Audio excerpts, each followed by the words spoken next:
Hello students, मैं Shweta Saraswati from CMJ institute of education Bankat Motihari.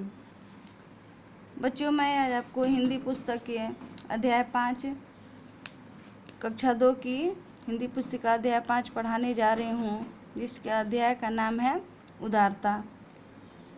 इस अध्याय का परिचय है।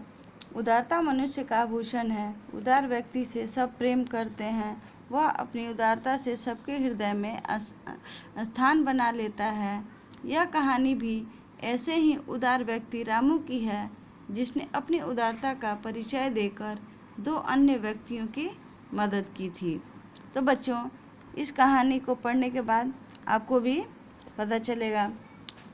दिया है, सुबह से वर्षा हो रही थी और रात तक भी नहीं थमी थी। रामू अपनी झोपड़ी में आराम से सो रहा था।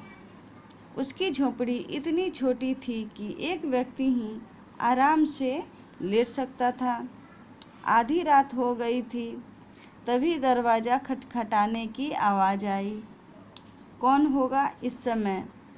रामू ने सोचा। सावधानी से दरवाज़ा खोलते हुए रामू ने सोचा। रामू ने दरवाज़ा खोला तो बारिश की बौछारों के साथ एक आदमी अंदर आ गया। वह बारिश में पूरी तरह भीग गया था। वह ठंड से थर-थर काँप रहा था। अंदर आकर उसे चैन मिला। रामू ने उसे पोंछने के लिए तौलिया दिया। वह बोला, देखो भाई, झोपड़ी बहुत छोटी है। इसमें केवल एक ही आदमी लेट सकता है। तुम शरीर पोंछ लो और बिस्तर में घुस जाओ। मैं एक ओर बैठा रहूँगा। नहीं, तुम लेट जाओ, मैं यहीं बैठा रहूँगा, उस आदमी ने कहा। अच्छा, हम दोनों ही बैठ जाते हैं, रामू ने कहा। कुछ देर बाद फिर से किसी ने झोंपड़ी का दरवाज़ा खटखटाया। रामू ने सावधानी से दरवाज़ा खोला। ठंड से कांपता हुआ एक आदमी वहाँ खड़ा था। वह भी झोंपड़ी के अंदर आ गया। रामू ने उसे तौलिया देते हुए कहा, देखो भाई, झोपड़ी बहुत छोटी है। इसमें केवल एक ही आदमी लेट सकता है, किंतु 3-4 आदमी आराम से बैठ सकते हैं। तुम अपना शरीर सुखा लो और बिस्तर में घुस जाओ और हम दोनों एक ओर बैठे रहेंगे। धन्यवाद, मैं भी आप दोनों के साथ बैठा रहूँगा। यह कहकर वह आदमी भी उनके साथ बैठ गया। वर्षा तो रुकने का नाम ही नहीं ले रही थी। एक ने कहा, चिंता न करो, कुछ देर में रुक जाएगी। रामू ने कहा, वह तो है, मगर मैं सोच रहा था कि। क्या सोच रहे थे भाई? रामू ने कहा, यहीं कि ऐसे में कोई और आ गया तो क्या? झोपड़ी में बहुत जगह है, हम चारों बैठे बैठे रात काट लेंगे।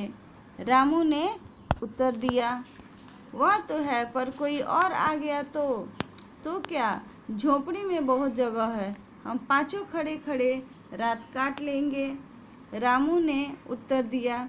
अरे पगले भाई, यदि दिल में जगह हो तो थोड़ी जगह भी बहुत हो जाती है।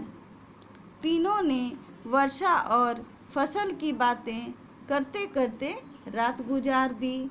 वर्षा भी रुक गई थी। सुबह का उजाला छन छन कर झोपड़ी में आने लगा था।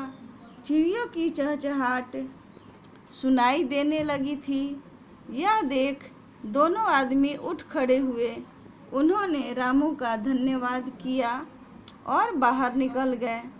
दोनों राहगीर अपनी अपनी राह पर चल पड़े थे, पर दोनों मन ही मन रामू की उदारता के बारे में सोच रहे थे कि अगर वह उदार व्यक्ति न होता तो दोनों अपनी रात किस तरह गुजारते।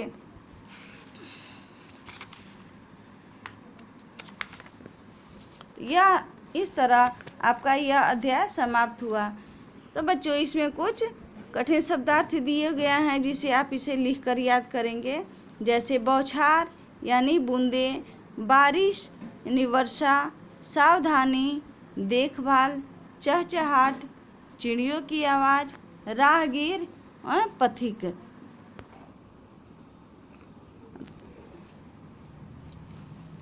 तो बच्चों यहाँ पे कुछ प्रश्न उत्तर दिए गए हैं, जैसे अभी जिस कहानी को मैंने पढ़कर सुनाया था उसके प्रश्न उत्तर हैं।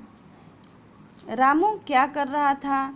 रामू अपनी झोपड़ी में आराम कर रहा था। बारिश कब से हो रही थी? तो बारिश सुबह से हो रही थी। रामू कैसा व्यक्ति था? रामू उदार व्यक्ति था। झोपड़ी में कितने व्यक्तियों ने आश्रय लिया? झोपड़ी में 2 व्यक्तियों ने आश्रय लिया। दोनों राहगीर क्या सोच रहे थे? दोनों राहगीर रामू की उदारता के बारे में सोच रहे थे। तो बच्चों इसे आप अपने नोटबुक में लिखकर और याद करेंगे।